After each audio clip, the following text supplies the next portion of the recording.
എന്താ വർത്താനം? നല്ല വർത്താനം. ഞാൻ ഇവിടെ ഒരു റൂമില് താമസം ശരിയാക്കണു. 10-15 ആൾക്കാരുണ്ട്. നമ്മളെ ആനങ്ങാട്ടെ കുഞ്ഞുമൂന്റെ മകളെ കല്യാണം പറഞ്ഞു വെക്കണു ഇവിടെ. അത് 10-ാം തീയതിയാണ്. അതിന് ഞാൻ പോകട്ടില്ലേ? ആയിക്കോട്ടെ. ഇവിടെ പിന്നെ ജോലിയൊക്കെ ഭയങ്കര ടൈറ്റാന്ന് കിട്ടണമെങ്കിൽ ഇതൊക്കെ പറയണേ. അപ്പൊ ഇനി കുട്ടികളെ എല്ലാരും കൂട്ടി ചെല്ലാൻ പറഞ്ഞു. ഞാൻ കുട്ടികളെയൊക്കെ കൂട്ടി പോട്ടെ. പോയിക്കോ.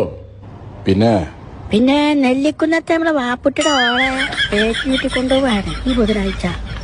അപ്പൊ അതിന് ചെല്ലാൻ പറഞ്ഞു. അതിന് പോട്ടെ ഞാന്. പോയിക്കോ. അപ്പൊ ഞാൻ പറഞ്ഞത് ഭയങ്കര ടൈറ്റാണ് ജോലിക്ക്. പ്രാർത്ഥിക്കൊണ്ടു. ഈ വിസിറ്റിൽ വന്നിട്ട് ഇപ്പോ റൂമിലൊന്നും ഭക്ഷണമല്ല, പുറത്തുനിന്ന് കഴിക്കണേ. അതിന്റെ ചെലവും ഇതൊക്കെ പാടപ്പം ഇങ്ങനെ ബുദ്ധിമുട്ട് തന്നെയാണ്.